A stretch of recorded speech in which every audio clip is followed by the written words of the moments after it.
ভালোবাসার সংজ্ঞা আমার কাছে ভালোবাসার সংজ্ঞা বলতে কিছু নাই, কারণ জীবনে ভালোবাসা আমার কাছে মূল্যহীন। কারণ আমি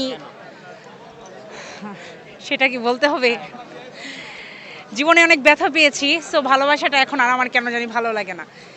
প্রত্যেকটা পার্সনই আমাকে এই ভালোবাসা নিয়ে খুব ব্যথা দিয়েছে, তাই আমার ভালোবাসার সংজ্ঞাটা আর ভালো লাগে না। পার্সন কয়টা? কেমন আছেন আপু? আলহামদুলিল্লাহ ভালো আছি। ধরতে হবে কি? ওকে। কোনো বই নেওয়া হয়নি। ইন করেছি কিছুক্ষণ হলো, তো আসছি, অনেকগুলা স্টল ঘুরেছি, বই দেখেছি। হুমায়ূন আহমেদের কিছু বই খুবই ভালো লেগেছে, চিন্তা আছে যে কিনবো। হুমায়ূন আহমেদের মানে এখনো পুরো গল্পগুলো পড়িনি, বাট দুই একটা চ্যাপ্টার খুলে দেখছি। এখন যেটা ভালো লাগে সব থেকে ওটাই নিব।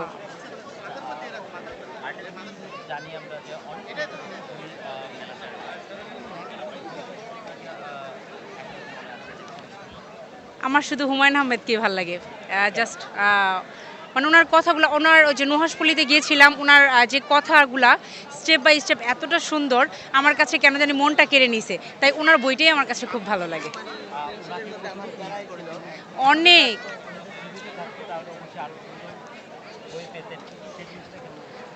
আসলে ওনাকে খুবই মিস করি, বিশেষ করে যখন ওনার নুহাসপল্লিতে যাওয়া হয়েছে তখন অনেক মিস করেছি ওনাকে। তো এখনও মনে পড়ে যদি উনি যদি জীবিত থাকতে হয়তো আরও কত ওনার লেখা বের হতো, সো ওগুলো আমরা পড়তাম, আমাদের কাছে আরও ভালো লাগতো। না, আমি এখনো একটাও কিনিনি ভাইয়া, আমি ঘুরছি, স্টলগুলো দেখবো, যাওয়ার সময় নিয়ে যাব।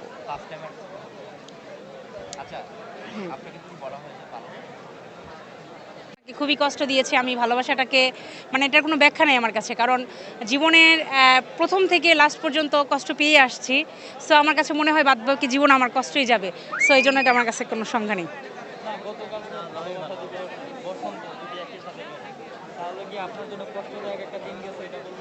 না, কষ্টদায়ক দিন যায়নি, কারণ না এই এই ভাষা এটা কি বলবো ভাইয়া, এটা বলে বুঝাতে পারবো না আসলে।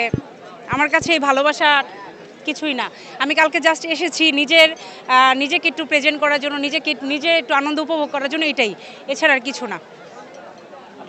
যদি আসলে আপনার সেই জায়গা থেকে যদি ধরি আসলে কষ্ট বা অবশ্যই কষ্ট পেয়েছেন মনে, কতদিনের রিলেশন ছিল?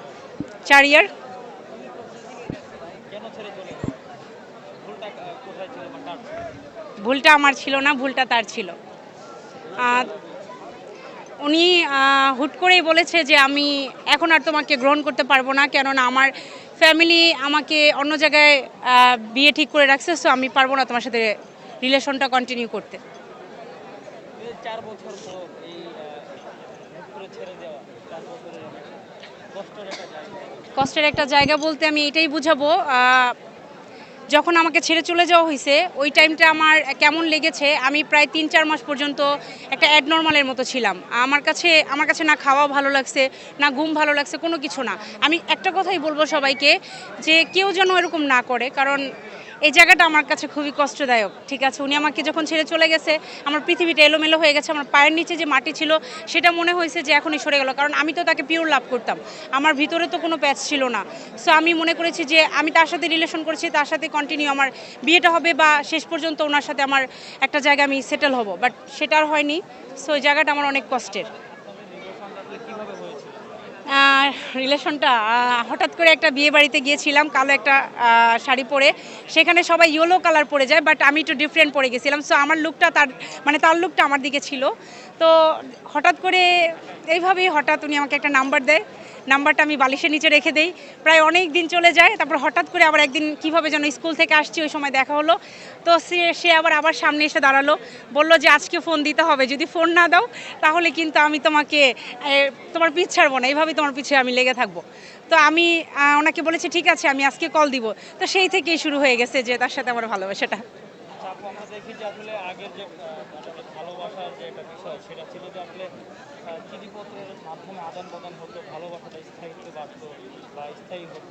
এখন তো আসলে ডিজিটালাইজেশন হওয়ার কারণে হয় কি, মানে ফেসবুকে হোয়াটসঅ্যাপে কথা বলে মানে স্বল্প সময় পরিচয় হয় আবার ছেড়ে চলে যায়। এতে করে কি আসলে আগের ভালোবাসাটাই ভালো ছিল নাকি এখনকার ভালোবাসাটা ভালো? আমি আমি মনে করি আগের যে ভালোবাসাটা ছিল চিঠির যুগ ওইটাই খুব পিওর ছিল, আর এখনকার যেগুলো বের হয়েছে মানে অনলাইনের যুগ, তো এখন আর মানে ওইটার তেমনই নেই। ঠিক আছে, ওইটা তাহলে কি অনলাইনের মাধ্যমে কি মানে এটা কি প্রতারণা হচ্ছে তাহলে? অনেক প্রতারণা হচ্ছে। কেননা দেখেন আজকে ডিজিটাল যুগ, কি বলবো, আজকে আমি আমি আমাকে দেখলে বলবে না, দেখেন আমি তো ম্যারিড পারসন, সো আমাকে কেউ কিন্তু দেখলে বলবে না আমার একটা বেবি আছে। এখন আমি যদি একটা ছবি ছাড়ি, অনেক ছেলেরা, হিউজ পরিমাণ ছেলেরা আমাকে মেসেজ পাঠায়, কেউ জানেই না যে আমি ম্যারিড। সো সেই জায়গা থেকে তাদের ভালো লাগে, অথচ তাদের কিন্তু গার্লফ্রেন্ড আছে, আমি সেটা জানি। তো এটাই আমার কাছে অনেকগুলাই সংজ্ঞা আছে। তো সেই ক্ষেত্রে আমি দেখা যায় অনলাইনের যুগে অনেক ছবি টবি দেখে তারা পাগল হয়ে যায়, সেখান থেকে আবার একটা ইনভলভ হয়, এভাবে এটা এটা কোনো ভালোবাসা বলে না। আচ্ছা, বিয়ে করেছেন কত বছর ধরে? 8 বছর। 8 বছর, 8 বছর হয়েছে আসলে। ভাইয়া কি বিষয়টা জানতো? হ্যাঁ, উনি জানতো, ওনাকে জানিয়েছি আমি। এই যে তার মধ্যে আসলে এই যে এখন যে ভাইয়াকে বিয়ে করেছেন এটা কি মানে মানে এটা কি আসলে রিলেশন করে নাকি আসলে ফ্যামিলিগত? না না, এটা ফ্যামিলি অ্যারেঞ্জমেন্ট ছিল। কষ্ট থেকে কি ফ্যামিলিগতভাবে বিয়ে করে নিলে? হ্যাঁ, কষ্ট থেকেই করেছি। যখন আমি চিন্তা করলাম যে সে সে যেহেতু পারছে, আমি কেন পারবো না, আমাকে ঘুরে দাঁড়াতে হবে, কারণ আমি তার জন্য কেন মরে যাব। আমার যার জীবনে আমার দাম নাই, তো তার তার দামটা আমার কাছে কেন থাকবে। সো আমি আমার মতো বিয়েটা করে ফেলছি। আপনার প্রাক্তনের গ্রামের বাড়ি কোথায় ছিল? না, সেটা নাই বলি, ডট ডট ডট। ওটা বলেন, ওটা না বলেন। না, আচ্ছা, না না সমস্যা নেই, আপনি আলাদা হয়েছে। সেটা আমার এলাকায় ছিল, নারায়ণগঞ্জ। আচ্ছা, ব্যক্তিগতভাবে আপনার কাছে কোন জেলার ছেলেদের বেশি ভালো লাগে? ব্যক্তিগতভাবে আমি আমার এলাকার ছেলেদেরই বেশি ভালো লাগে, নারায়ণগঞ্জ। না, অনেকে আছে বরিশালের ছেলেদের। নো, ও হ্যাঁ, বরিশাল, বরিশাল তো আমি আমি নারায়ণগঞ্জ পছন্দ করি, আমি বরিশাল ছেলেদের পছন্দ করি না। Chandpur, right, you are right. Chandpur কেন? চাঁদপুর এটা বলা যাবে না। অবশ্যই তো কারণ থাকে প্রত্যেকটা জিনিস। না, আমার বেস্টির চাঁদপুর বিয়ে হয়েছে, এই জন্য আমার তার চাঁদপুরের ছেলেদের ভালো লাগে। ঠিক আছে।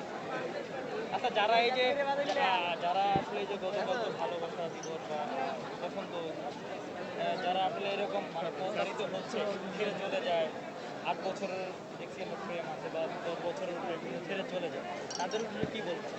ছেলে মেয়ে উভয় পক্ষের জন্য কি বলবেন? আমি, হ্যাঁ, ছেলে এবং মেয়ে দুজনেই তো কষ্ট দেয়। আমি আপনাদের একটা মেসেজই বলবো, ছেড়ে যাওয়াটা যে কতটা, মানে যাকে ছেড়ে যায় তার জীবনটা যে কেমনটা এলোমেলো হয়, একমাত্র সেটা আমি আমার দিক থেকে বলতে পারি। কেননা মানে একটা মৃত্যুর মতো যন্ত্রণা হয়, মনে হয় কি এই বুঝি মরে গেলাম, এই বুঝি মরে গেলাম, এর মন লাগে। সো আমি বলবো যে আপনারা কেউ কষ্ট দিবেন না, কারণ যে মেয়েটা আপনাকে ভালোবাসতেছে অনেক আশা নিয়ে ভালোবাসে, যদি পিওর হয়ে থাকে সে আপনাকে অনেক আশা নিয়ে ভালোবাসে। একটা ছেলে যদি আপনাকে ভালোবাসে, অনেক আশা নিয়ে আপনাকে ভালোবাসে, অনেক ভরসা নেই, আপনি যদি হুট করে চলে যান, ছেলেটাও এলোমেলো হয়ে যায়। সো আমি বলবো কখনো কোনো ছেলে এবং মেয়েদের কখনোই আপনারা ধোকা দিবেন না, কারণ এটার যন্ত্রণা অনেক কষ্টের, অনেক। দিতে কেমন লাগে, দিতে কেমন লাগে? গিফট দিতে ভালো লাগে, পেতে ভালো লাগে না। কয়টা পেয়েছে? অনেকগুলাই দিয়েছে, বাট আমি আমার দিক থেকে অ্যাকসেপ্ট যখন না করেছি, তখন এটা নিয়ে অনেক এলোমেলো হতো, সো এটা বাধ্য হয়ে নিতে হয়েছে। ভাইয়া পেয়েছে। কয়টা গোলাপ পেয়েছি? আমার বেস্টি আমাকে 2টা গোলাপ দিয়েছে। আমি আমি আমার বেস্টিকে একটা গোলাপ দিয়েছি। ভাইয়াকে ভাইয়া স্পেশালি কি দিয়েছে আপনাকে? ভাইয়া স্পেশালি ভালোবাসা দিয়েছে। স্পেশালি ভালোবাসা বলতে আছে না যে একটা কেয়ার, সেটাও তো একটা ভালোবাসার দিক থেকেই হয়। সো সেই কেয়ারটা আমাকে সে করে। জি, আমার নাম হচ্ছে মুনিয়া। জি, থ্যাংক ইউ।